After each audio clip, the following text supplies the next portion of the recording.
Drop it.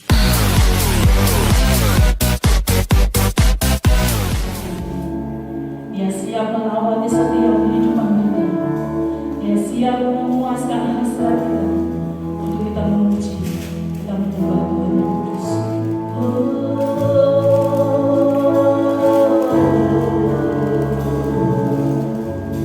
Haleluya, haleluya, Yesus, kami menyembahmu, kami menyembahmu, Yesus. Haleluya, kami sembah, Kau yang layak kami lakukan. Haleluya.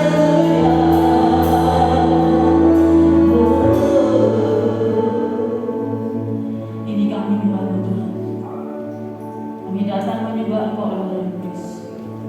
Kami rindu meninggikan Engkau Tuhan. Bahwa setiap kami umat Tuhan, untuk kami boleh masuk ke hadirat, boleh menyembah Engkau, memuji Engkau, kami boleh meninggikan nama-Mu yang kudus. Haleluya.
dan Kudus. Haleluya.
kami tidak boleh takut, sebab Engkau Allah yang ajaib, senantiasa ada beserta kami. Karena itu kami mau selalu pegang janji-Mu Tuhan. Karena kami percaya janji-Mu ajaib dalam hidup. Kau tidak pernah mengingkari janji-Mu Tuhan, dan Kau tidak pernah meninggalkan perbuatan-Mu Yesus. Haleluya, Kau pengharapan kami Tuhan.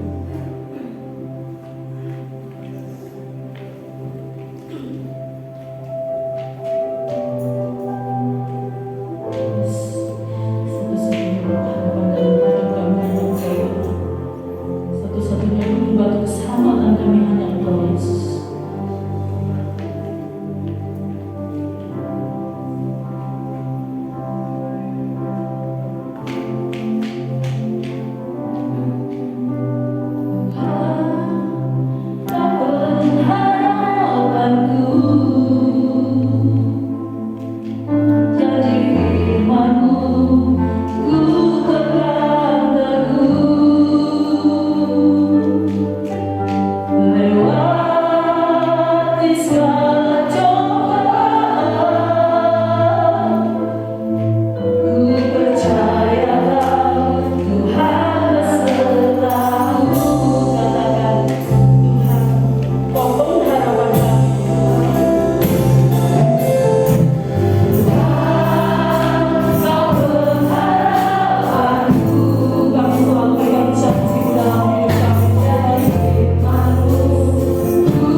Kami boleh memuji dan menyembah Engkau di tempat ini Tuhan.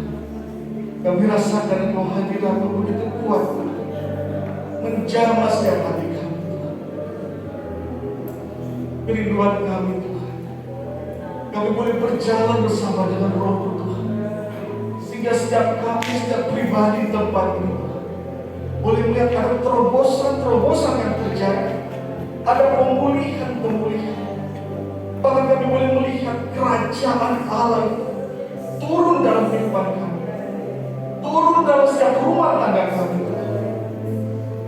Kami boleh menemukan damai sukacita, sebab kami tahu Tuhan, sumber damai sejahtera hanya di dalam Engkau Tuhan.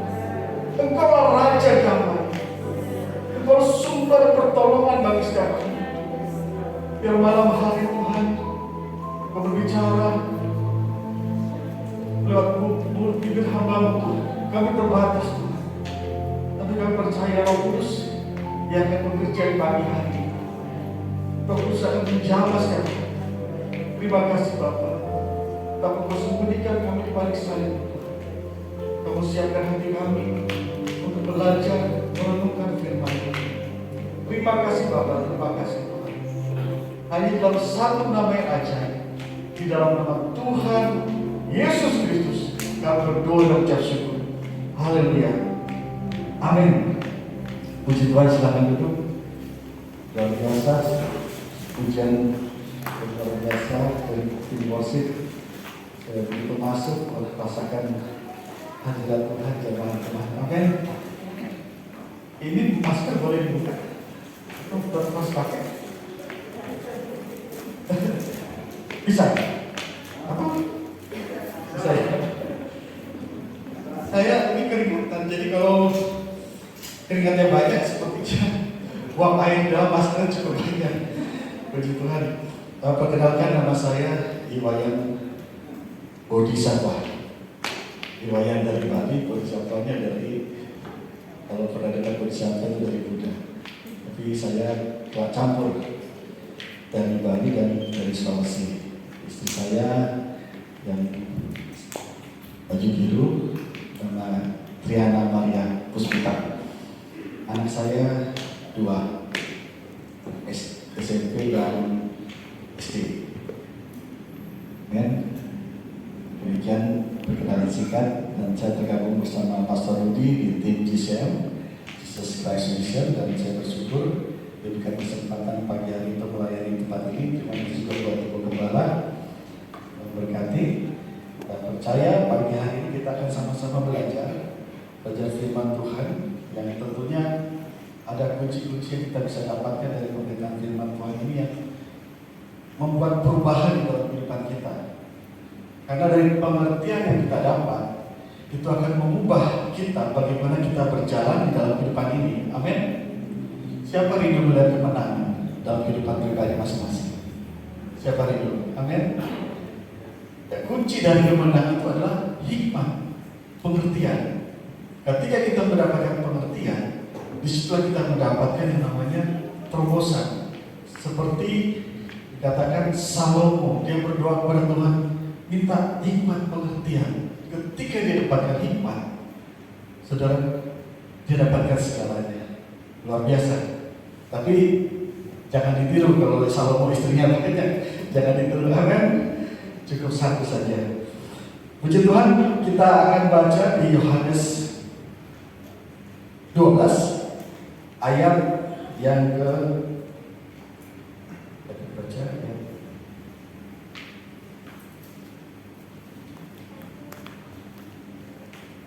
Tiga puluh dua.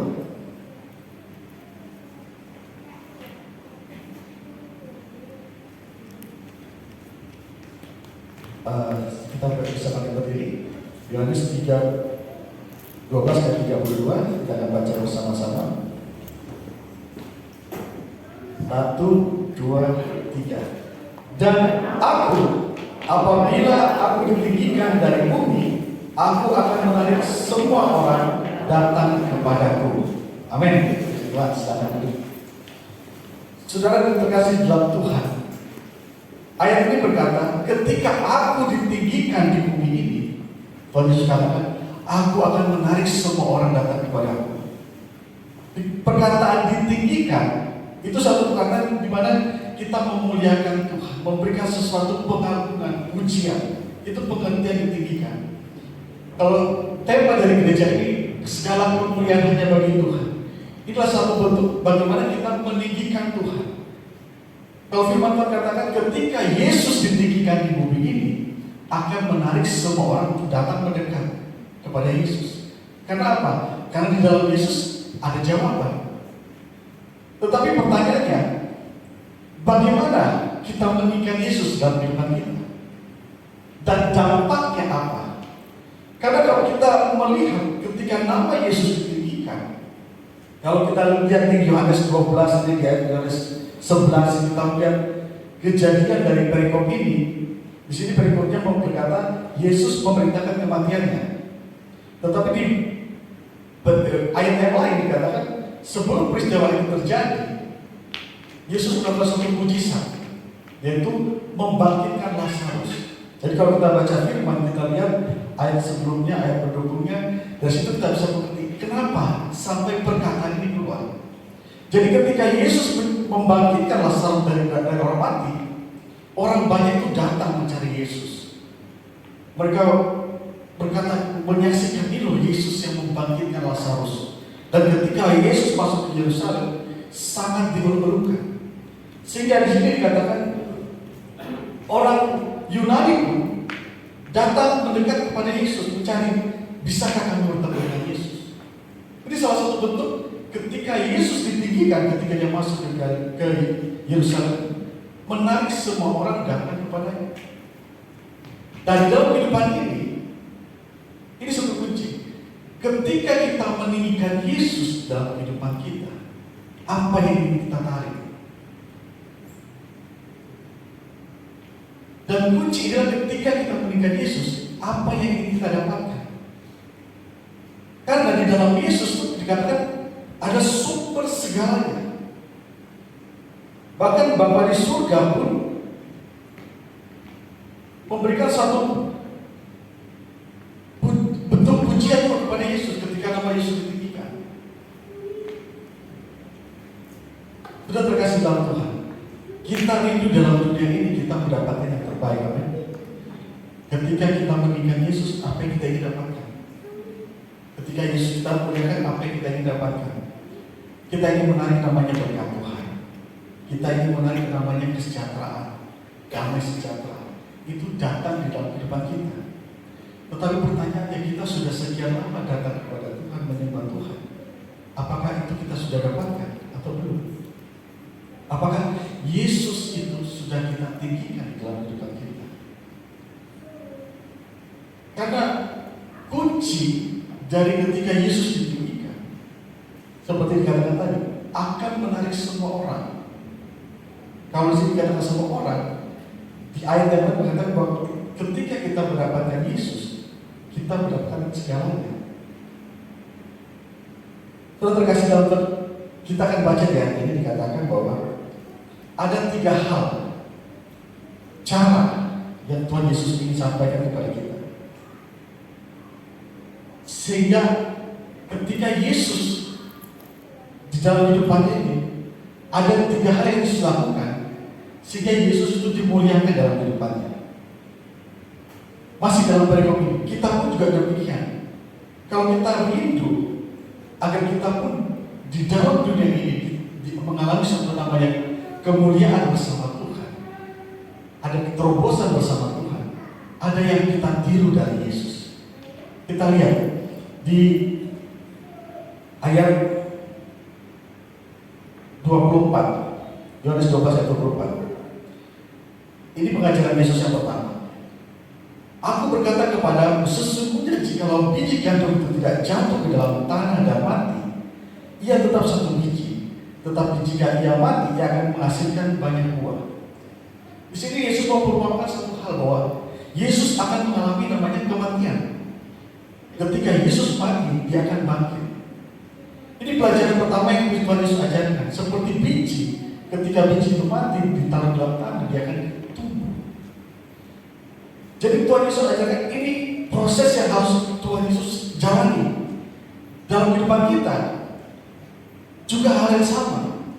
Ketika kita ingin melihat Tuhan memuliakan kita, ada satu proses yang harus kita lewati, yaitu proses kematian.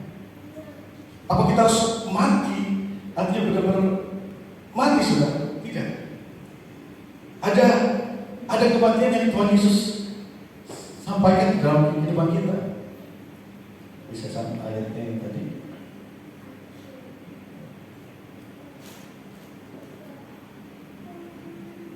Dikatakan mati itu seperti dikatakan lahir baru.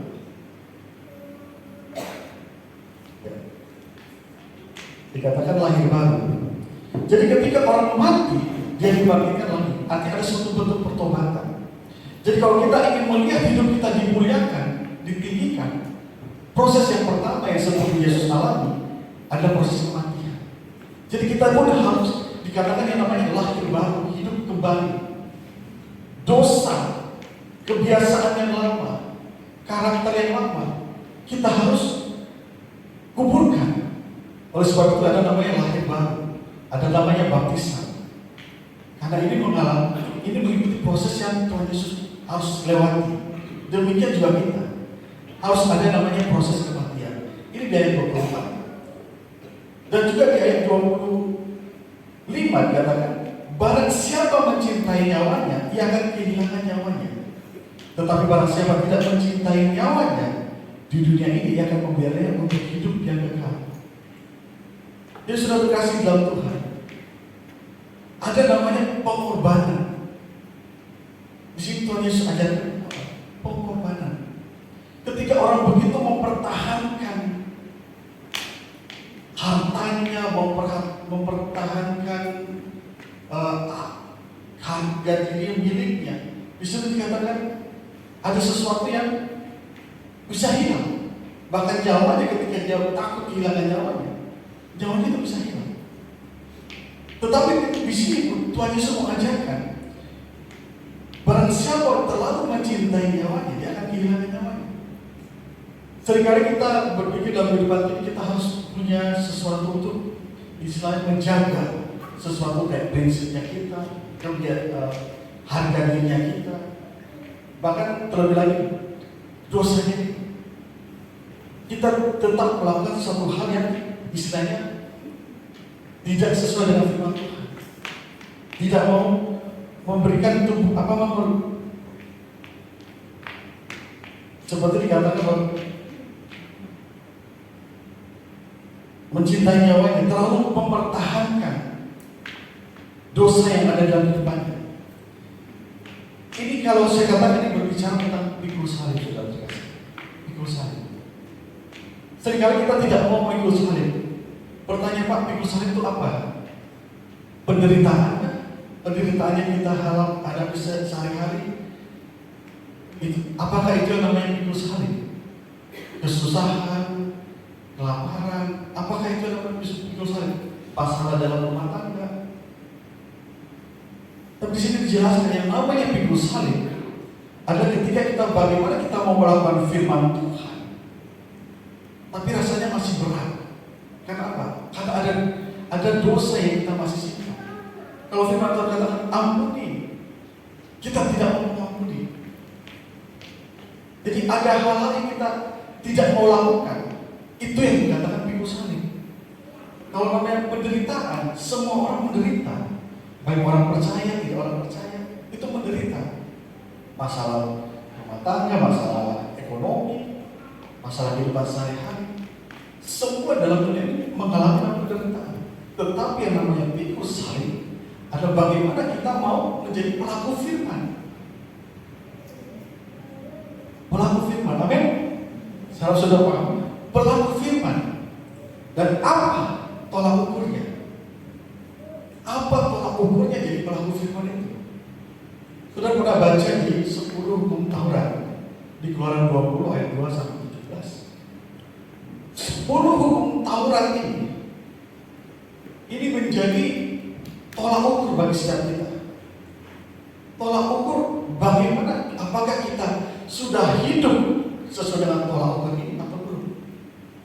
Karena 10 hukum Taurat ini menunjukkan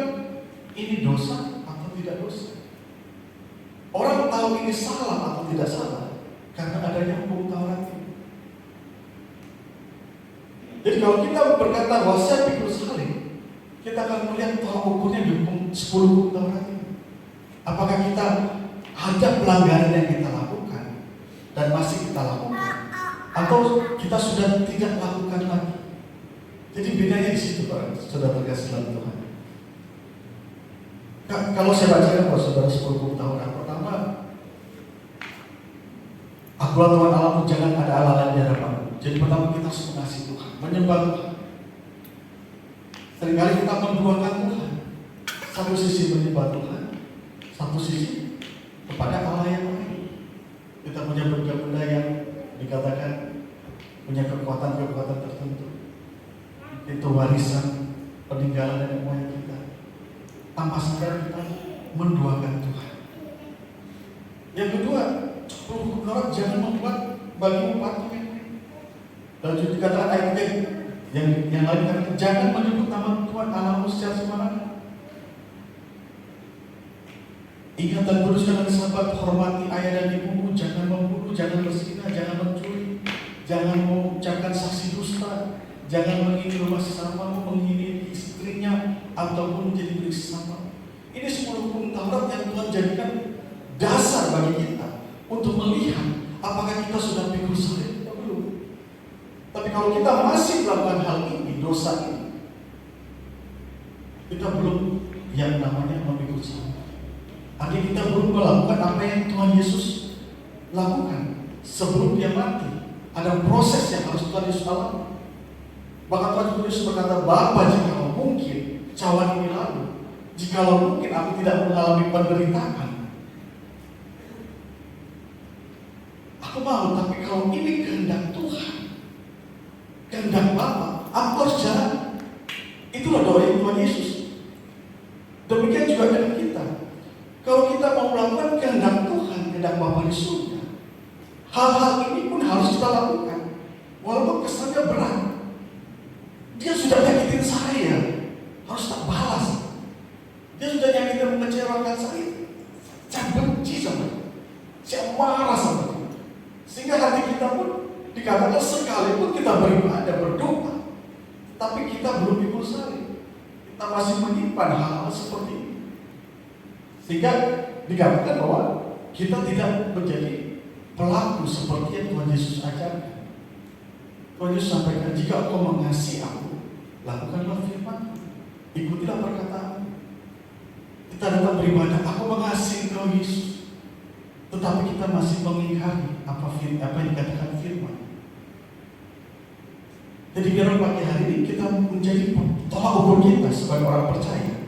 Ada 10 Taurat ini sebagai dasar. Apakah kita sudah pikul salib, artinya sudah memberikan segalanya, bahkan nyawa kita pun kita berikan. Sekalipun kita harus kecewa, harus mengalami penderitaan, yang penting saya melakukan firman, itu pun saya lakukan. Itu yang dikatakan pikul salib. Seringkali para jemaat kita pikul salib itu kelaparan, kemiskinan, sakit penyakit. Seringkali para jemaat kita itu yang kita pikirkan. Tetapi Tuhan Yesus katakan bahwa ketika Yesus mati di kayu salib dan bangkit, oleh biru-biru engkau disembuhkan. Yang miskin jadi kaya. Jadi ada kemenangan yang Tuhan bisa berikan kepada kita. Sehingga yang namanya penderitaan itu bukan lagi pikul salib. Itu akibat pelanggaran kita, akibat dosa kita, dan juga karena ketidaktahuan kita. Itu yang menyebabkan kita mengalami namanya penderitaan. Jadi Tuhan Yesus mau ajarkan kepada kita, kepada saudara jemaat Tuhan. Seringkali saya ngomong kekasih Tuhan itu karena saya kan sering di radio juga, radio. Jadi seringkali ngomong kekasih Tuhan. Habis ini jemaat Tuhan, amin, puji Tuhan. Mohon maaf. Jadi kalau kita ingin hidup menyenangkan hati Tuhan, kita ikuti apa yang Tuhan ajarkan. Jadi kalau saudara baca ayat ini, di sini sudah dijelaskan secara lengkap. Dan poin yang ketiga yang Tuhan Yesus mau ajarkan kepada kita semua, yang berkata, barang siapa melayani aku, ia harus menurut aku dimanapun aku berada. Jadi kita pun dikatakan harus ikut melayani Tuhan. Melayani Tuhan artinya apa? Kita memberikan bersaksi tentang Yesus, bersaksi tentang kebangkitannya, kematiannya, jalan keselamatan yang Tuhan berikan, pertolongan yang Tuhan berikan bagi kita. Kita saksikan. Itulah satu bentuk kalau kita melayani Tuhan. Ketika hal ini terjadi, saudara kasih dikatakan ada kemuliaan yang Tuhan berikan kepada Tuhan Yesus. Kalau kepada kita tidak meniru apa yang Tuhan Yesus lakukan. Kita juga ikut melayani Tuhan. Kita memberitakan tentang Yesus di dalam kehidupan kita, di dalam kehidupan sehari-hari. Bahkan dikatakan bahwa kita ini ada suratan yang terbuka. Orang bisa melihat Yesus di dalam kehidupan kita. Oh, ini orang percaya. Kok orangnya begitu baik, sabar, rela berkorban. Karena apa? Karena ada Yesus. Kenapa dia rela berkorban? Karena dia tahu bahwa segala milik Tuhan. Ketika aku berkorban, Tuhan akan memberikan yang terbaik bagiku. Itulah prinsip bagi orang yang mengerti arti ayat yang dikatakan yang sebelumnya. Memberi, bahkan nyawamu diberi. Dan di situ Tuhan akan gantikan. Banyak prinsip-prinsip yang Tuhan ajarkan di ayat ini untuk kita bagaimana kita memuliakan Tuhan. Sehingga ketika nama Yesus ditinggikan, seperti katakan tadi, akan menarik semua orang datang kepada-Nya. Dan ketika nama Yesus ditinggikan, apa yang akan kita tarik di dalam kehidupan kita dalam bumi ini? Apa yang sudah rindukan? Berkat, kesehatan, damai sejahtera, melihat anak-anak berhasil, anak-anak diberkati Tuhan. Seperti yang Tuhan Yesus katakan, meninggikan nama Yesus. Tetapi satu hal sudah berkasih dalam Tuhan, kita harus mengerti. Seringkali kita lupa bahwa bahkan dikatakan kita lupa arti di balik nama Yesus. Kita lupa sekarang seringkali kita mendengar tentang Yesus. Kita seringkali mendengar juga mungkin teman-teman yang kurang tidak percaya atau yang dari seberang seringkali memolok tentang Yesus. Siapa itu Yesus?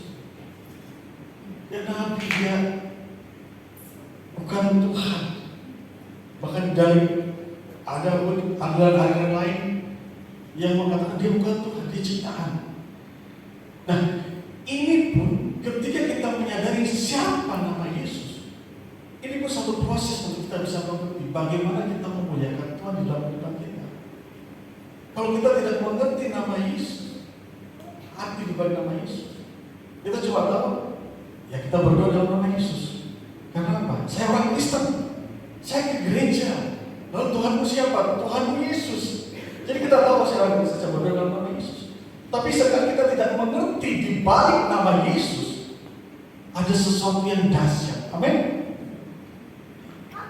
Kalau kita melihat riwayatnya, nama Yesus itu dari mana? Ketika Maria itu didatangi malaikat, dikatakan, ia berikan namanya Yesus. Sesungguhnya aku akan mengandung dan melahirkan anak laki-laki dan hendaklah engkau menamai dia Yesus. Yesua Masih. Jadi nama Yesus ini nama yang diberikan oleh surga kepada Maria untuk memberikan nama anaknya Yesus. Dan juga ada ayat mengatakan, dan ketika genap 8 hari ia harus disunatkan dan diberi nama Yesus, yaitu nama yang disebut oleh malaikat sebelum ia dikandung ibunya. Jadi nama Yesus ini diberikan dari surga kepada kita. Nama Yesus masih diberikan kepada kita. Tapi karena kita latah, sudah terkasih dalam Tuhan, makanya ada hukum Taurat yang mengatakan, jangan menyebut nama Tuhanmu secara sembarangan.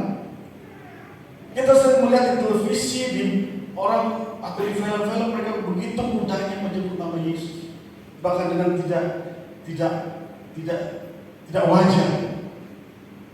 Karena kita sering mungkin melihat, jadi kita pun tanpa sadar Tanpa sadar pun kita menganggap nama Yesus nama yang biasa. Tanpa sadar. Karena kita sering melihat hal seperti itu. Bahkan juga mungkin kita latah. Sedikit Yesus, jangan Yesus. Kita jadi latah. Tapi kita tidak mengerti arti nama itu. Sehingga itu yang menyebabkan kenapa kita mendoakan orang pakai nama Yesus. Kok tidak terjadi sesuatu? Kita berdoa bagi diri kita sendiri, Tuhan berikan dalam nama Yesus semua terjadi. Tidak terjadi sesuatu. Mendoakan orang lain tidak terjadi sesuatu. Mau usir setan pun tidak terjadi sesuatu. Karena kita tidak mengerti di balik nama ini ada apa, ada siapa. Nah, pengertian ini yang kita harus mulai pelajari dalam hidup kita. Kita menempatkan Yesus sebagai apa di dalam hidup ini. Ini yang terjadi ketika Yesus bertanya kepada murid-muridnya, menurut kamu siapa? Pada murid-muridnya, engkau nabi Tuhan, engkau nabi, engkau Elia, engkau berbagai hal mereka jawab. Petrus katakan, engkau Mesias dari kamu. Jadi Tuhan Yesus pun bertanya kepada murid-muridnya untuk bertanya, menurut mereka itu aku ini siapa? Ini sebut Tuhan Yesus naik ke surga. Dan pagi hari ini pun Tuhan Yesus bertanya kepada saudara-saudara, siapakah aku ini? Bagi engkau, bagi dirimu sendiri, Yesus itu siapa? Apakah sekedar Tuhan yang kita sembah sebagai Tuhan yang orang Kristen? Atau sebagai juru selamat di dalam kehidupan kita, penolong di dalam kehidupan kita, dan berikan jalan keluar, berikan mujizat bagi kita. Demikian pertanyaan yang sama diberikan kepada kita. Siapakah Yesus menurut engkau? Karena ketika kita mengerti arti nama ini, sudah terkasih Tuhan, ada kemenangan yang Tuhan berikan. Kemenangan. Sehingga pengorbanan Yesus di kayu salib itu tidak sia-sia. Kasih karunia yang Tuhan berikan kepada kita itu tidak sia-sia.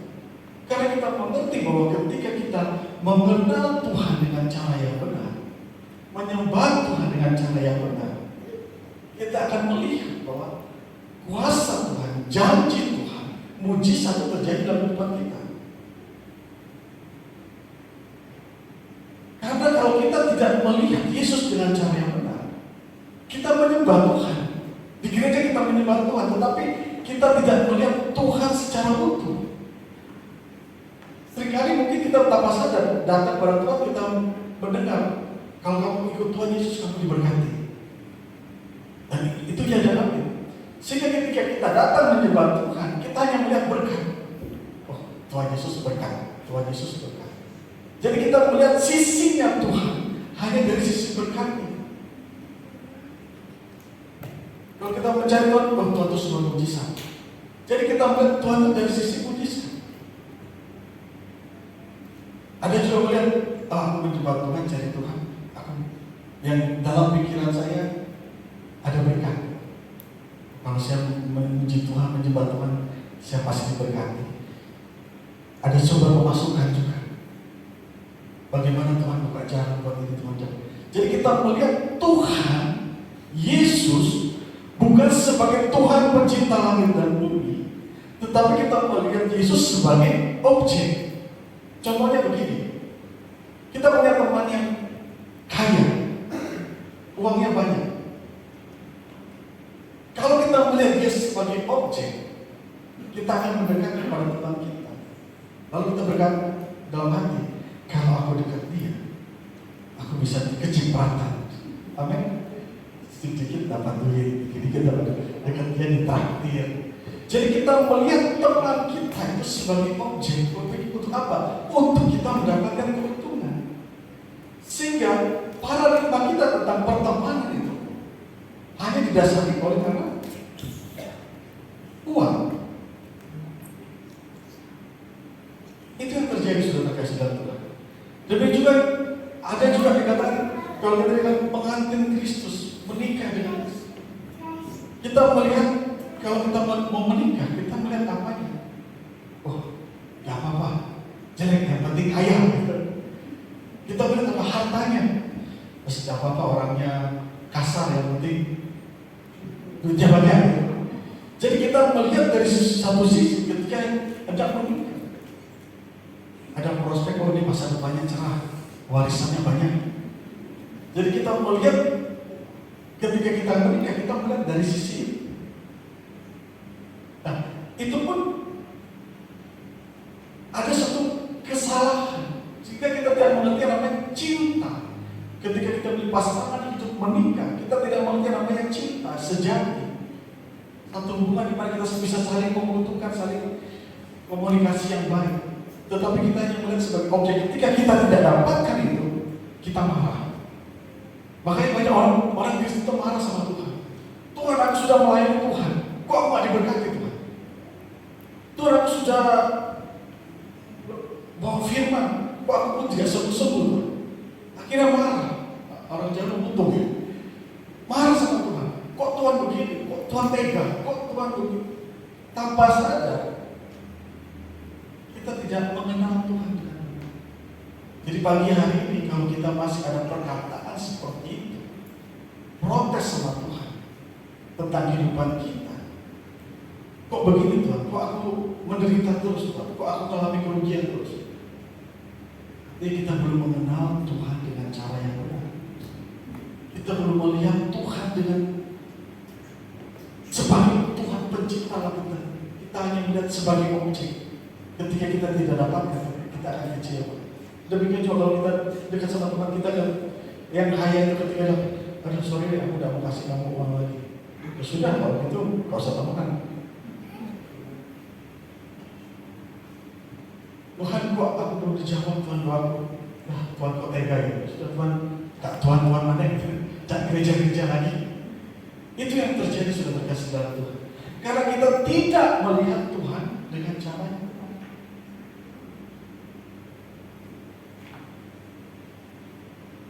Saudara terkasih, kita bersyukur ketika Tuhan Yesus mati, bahkan bangkit dan naik ke surga, dikatakan bahwa Tuhan tidak membiarkan kita sendiri.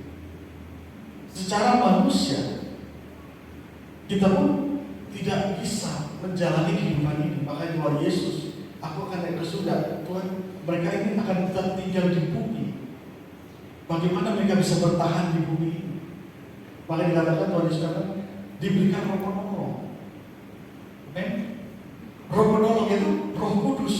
Jadi kita mendapatkan, dikatakan ketika kita percaya Yesus, kita mendapatkan roh penolong yang akan menolong kehidupan kita di dalam dunia ini.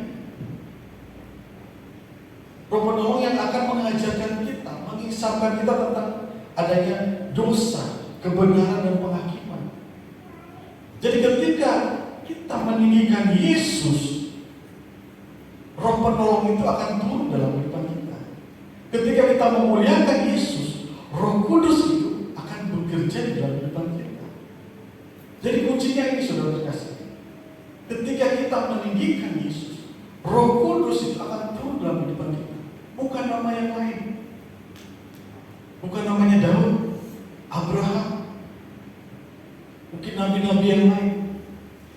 Bukan nama itu, hanya nama Yesus. Hanya nama Yesus. Jadi ketika nama Yesus ditinggikan, Roh Kudus, Roh penolong itu akan turun dalam kehidupan kita. Dan seringkali sebagai orang percaya, kita sudah mengenal, oh iya saya punya Roh Kudus. Tetapi kenapa? Kok saya tidak ditolong Tuhan? Kenapa saya tidak mengalami yang namanya pertolongan? Bahkan dikatakan apa yang kau minta dan doakan, Tuhan akan jawab. Janji-janji Tuhan itu kenapa tidak tergenapi dalam kehidupanku? Berdasar orang percaya seorang Kristen dikatakan saya punya Roh Kudus. Kenapa Roh penolong ini tidak bekerja bagi kita? Seperti yang tadi saya sampaikan, ada hal-hal yang kita tidak penuhi. Ada syarat-syarat prosedur yang Tuhan Yesus sudah lewati, yang harusnya kita tiru, kita tidak lakukan. Yang kita tahu, ketika saya datang pada Yesus, Tuhan harus berkati saya. Walaupun saya masih menyimpan dosa, walaupun saya masih menyimpan kebencian, amarah, Tuhan akan berkati saya. Kalau Tuhan tidak berkati saya, sudah, saya tidak ibadah lagi. Akhirnya apa? Roh Kudus tidak bekerja maksimal dalam kehidupan kita sebagai orang percaya. Perlu kasih dalam Tuhan, hadirat Tuhan itu akan membawa satu daya tarik yang kuat, menjadi magnet yang kuat dalam kehidupan kita sebagai orang percaya. Jadi ketika seperti Tuhan Yesus, ketika Tuhan Yesus membangkitkan Lazarus, itu pekerjaan Roh Kudus, pekerjaan Tuhan. Itu membuat orang tertarik ingin mendekat kepada Tuhan. Demikian juga di kehidupan kita. Kalau kita dipenuhi oleh Roh Kudus, ketika kita berjalan dalam Roh Kudus, di dalam rumah tangga kita, dalam pekerjaan kita, dalam setiap usaha yang kita lakukan, kita akan melihat bahwa itu akan menarik. Menarik apa? Menarik berkat Tuhan. Tuhan akan kirimkan orang-orang yang istilahnya bermurah hati dalam kehidupan kita. Karena apa? Ada Roh Kudus, ada pekerjaan Roh Kudus. Tuhan akan mengirimkan customer yang membawa keuntungan bagi kita, membawa sukacita bagi kita. Bahkan kalau di tengah perusahaan, kita mendapatkan yang namanya kemurahan Tuhan. Makanya aku hidup dalam kemurahan Tuhan. Kenapa? Ada pekerjaan Roh Kudus. Itulah dikatakan bisa menarik berkat Tuhan. Saat kita tidak mungkin nggak ada uang, kita berdoa, Tuhan, uang saya terbatas, kurang. Tapi tiba-tiba Tuhan kirimkan malaikat dalam orang lain, lewat saudara teman kita, memberkati kita. Itu yang namanya kasih karunia. Kita bisa menikmati berkat Tuhan. Kuncinya apa? Hadirat Roh Kudus. Jadi kalau kita tahu bahwa Roh Kudus ini Roh penolong dan Tuhan berikan bagi kita harus jaga benar-benar. Karena di dalam dunia ini yang semakin tidak menentu, yang dikatakan ekonomi yang sulit, serba sulit semua, apa yang kita andalkan? Kalau bukan kekuatan dari surga yang turun di dalam kehidupan kita. Apakah kita mengandalkan kepintaran kita? Oh, saya ahli IT, saya ahli digital, saya bisa jual online. Belum tentu, saudara. Oh, saya ahli trading apa saja, saham, forex, saya bisa andalkan itu. Belum tentu. Kalau kita lihat berita, banyak yang ketipu, banyak yang loss, rugi. Jadi di dalam dunia ini tidak ada yang bisa kita andalkan. Yang dulu biasa jual minyak goreng, tiba-tiba nggak ada minyak goreng, susah jualnya karena stok terbatas, harga berubah. Jadi ada hal yang membuat kita tidak bisa melihat. Jalan itu seperti tertutup. Itulah keadaan dunia. Yang dulu kita kelihatannya bisnis baik-baik saja, tiba-tiba ada aturan baru, ada sesuatu lagi, tutup total. Tapi satu hal yang saya katakan sebagai orang percaya, sebagai anak Tuhan, kita punya penolong, yaitu Roh Kudus. Jalan satu ditutup, Tuhan bukakan jalannya. Kalau jalan semua tertutup, dikatakan ini tertutup, jalan B tertutup, jalan C tertutup. Tuhan kirimkan siapa? Burung gagak, saudara. Lagi diam-diam datang berkat. Pak, saya berkati Pak. Bu, ini ada berkat buat ibu. Diam-diam dapat berkat. Itulah pekerjaan Roh Kudus. Bukan kita. Bukan kita cari muka, bukan kita membuat kita sepertinya mau disukai semua orang, tidak. Semua itu pekerjaan Roh Kudus.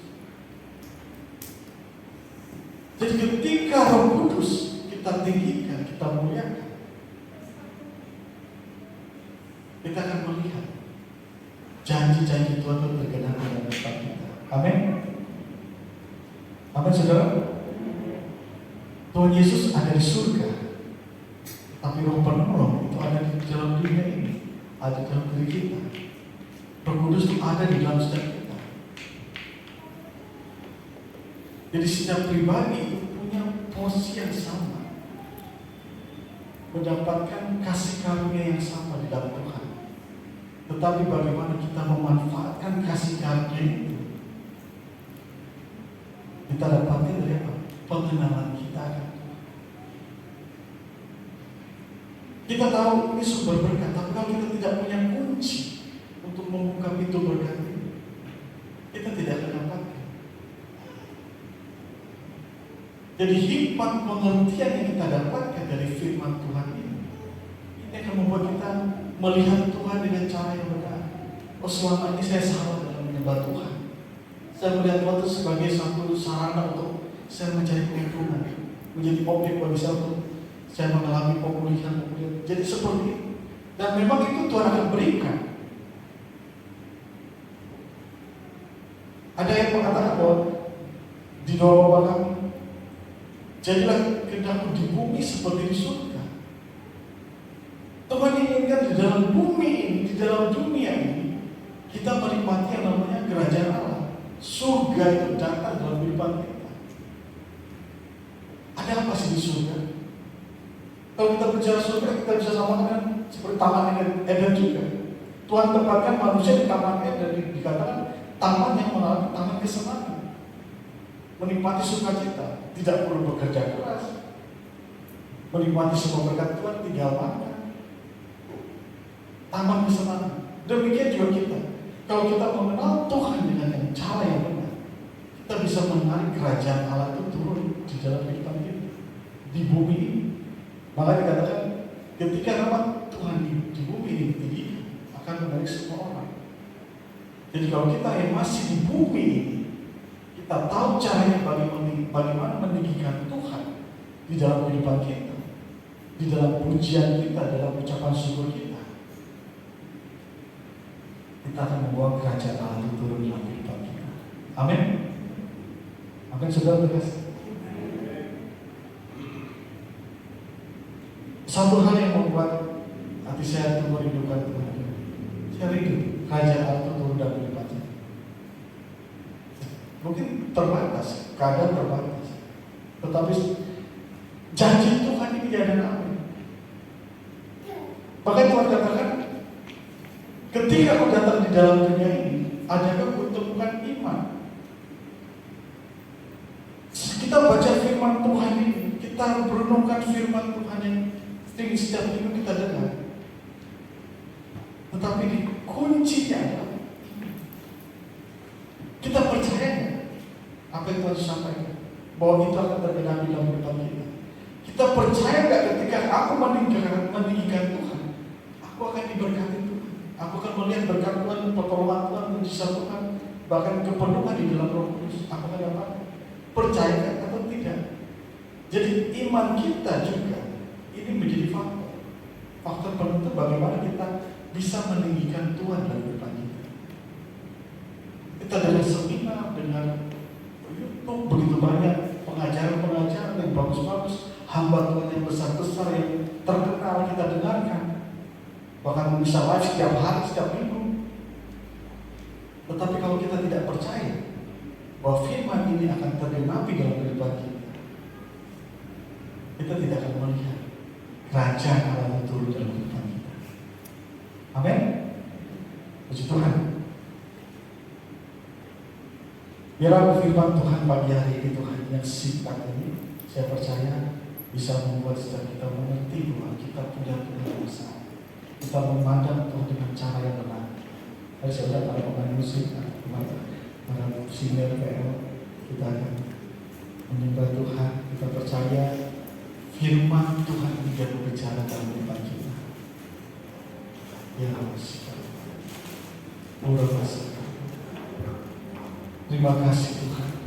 Terima kasih Tuhan. Hamba-Mu terbatas dalam menyampaikan firman Tuhan. Tapi hamba percaya Tuhan, setiap firman yang ditaruh tidak akan sia-sia. Walaupun sedikit saja, biarlah firman itu bertumbuh dalam setiap hati jemaat. Terima kasih Tuhan. Terima kasih Yesus. Ya Rabbi kaya masih. Oh Rabbi kaya masih. Tinggikan diri. Tinggikan diri. Ya Rabbi kaya masih. Dengan kasih lagi. Oh haleluya Yesus.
sementara kami boleh meninggikan nama di atas segala nama, maka segala yang bernapas di bumi, di surga akan datang kepada Tuhan secara pribadi ya Tuhan. Biar hidup kami adalah memuliakan Tuhan secara totalitas. Tubuh, jiwa, roh kami adalah milik kepunyaan Tuhan. Biar Engkau berkuasa berdoa atas setiap kami ya Tuhan. Kami percaya Tuhan, firman Tuhan pagi hari ini telah mengubah hidup kami Tuhan. Dan hidup kami tidaklah sama lagi. Hidup yang diubah oleh Tuhan adalah hidup yang dipersembahkan sebagai persembahan yang menarik hidup, bahkan yang berkenan menyenangkan hatimu ya Tuhan. Kami percaya Bapa di surga, Engkau Tuhan yang sudah ditinggikan di tempat ini Tuhan, sehingga semua apa yang ada Tuhan akan datang kepada Tuhan, dan mereka semuanya akan memuliakan nama Tuhan. Di dalam nama Yesus kami berdoa. Apabila ada yang sakit, kami berdoa di dalam nama Yesus Kristus, sehingga yang sakit disembuhkan, tubuh jiwa roh kami sembuh dan sempurna Tuhan, supaya apapun kondisinya Tuhan, kami tetap Tuhan ditinggikan oleh Tuhan, kami tetap diberkati, kami tetap Tuhan memuliakan nama Tuhan sampai Tuhan Yesus datang yang kedua kalinya Tuhan. Kami berdoa untuk bila terobosan finansial, terobosan keuangan ya Tuhan, kesejahteraan dalam hidup kami, kami berdoa di dalam nama Yesus. Terima kasih Tuhan. Kami diberikan benih untuk menabur, roti untuk kami nikmati Tuhan, supaya hidup kami Tuhan tetap ada di dalam kemuliaan Tuhan yang luar biasa. Terpujilah bagi nama Tuhan. Berkati hamba-Mu yang sudah menyampaikan isi hati Tuhan. Biarlah pengurapan hikmat wahyu dan kebajikan kemurahan Tuhan menyertai hamba-Mu Tuhan. Biarlah Engkau semakin ditinggikan, dan setiap kami semuanya untuk melihat kemuliaan Tuhan yang luar biasa. Dalam nama Yesus, semua yang diberkati Tuhan, sama-sama katakan tepuk tangan panjang buat kemuliaan Tuhan.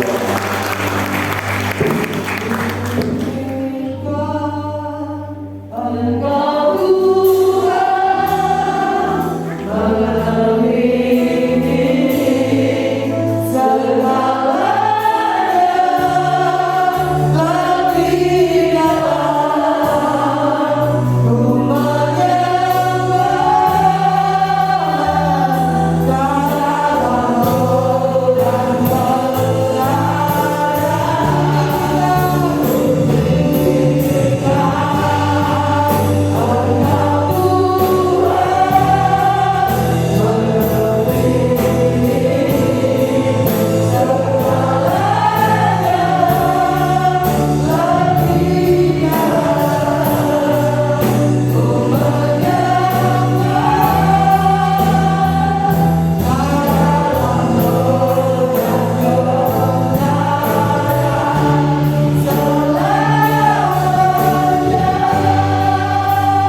memberkati hatinya sepanjang minggu ini.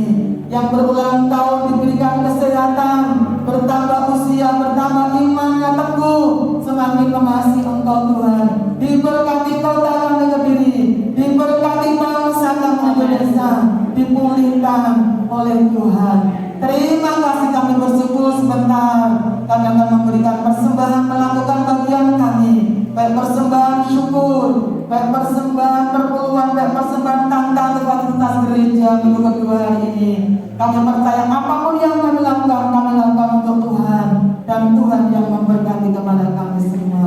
Akhirnya saudaraku yang dikasih Tuhan, diberkati ketika engkau masuk dalam rumah Tuhan, diberkati ketika engkau pulang dari tempat ini, diberkati kesehatanmu, diberkati keuanganmu, diberkati keluarga rumah tanggamu, diberkati pekerjaan usaha bisnismu. Ketika engkau di rumah, ketika keluar rumah, Tuhan menjaga keluar masukmu, diberkati pelayananmu, sekolah dan kuliahmu diberkati. Terimalah anugerah mukjizat dan berkat yang datang dari Bapa di surga, kasih sayang daripada Tuhan Yesus Kristus, dan persekutuan Roh Kudus menyertai mulai hari ini, esok sampai Maranatha, Yesus datang yang kedua kali menjemput umat yang setia sampai akhir hidupnya. Terimalah berkat dalam nama Tuhan Yesus Kristus. Yang diberkati Tuhan, sama-sama katakan amin.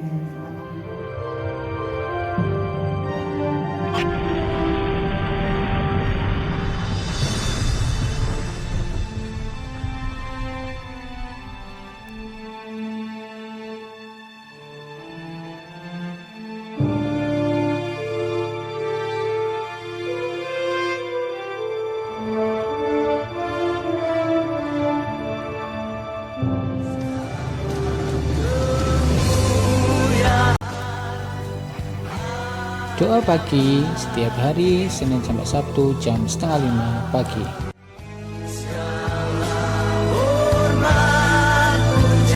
Doa pujian penyembahan setiap Kamis jam 6:30 sore.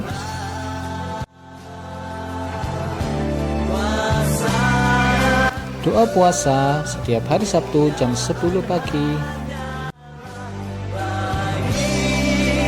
Ibadah Youth Generation setiap Sabtu jam 5 sore.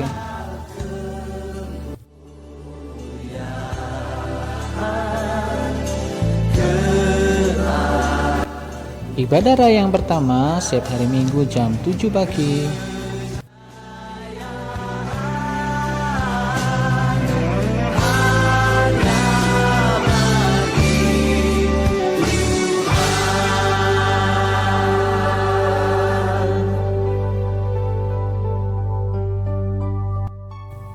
Ibadah raya yang kedua setiap hari Minggu jam 5 sore.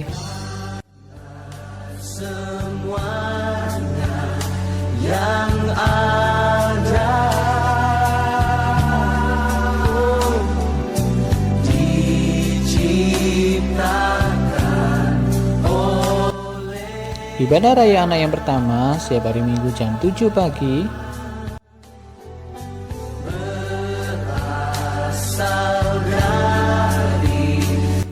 Ibadah raya anak yang kedua setiap hari Minggu jam 5 sore.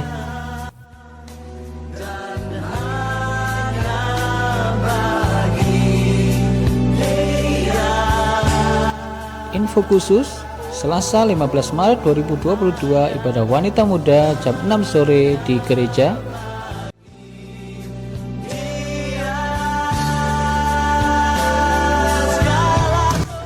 Doa dan dukunglah Paskah Umum Galilea Minggu 17 April 2022 jam 8 pagi di gereja.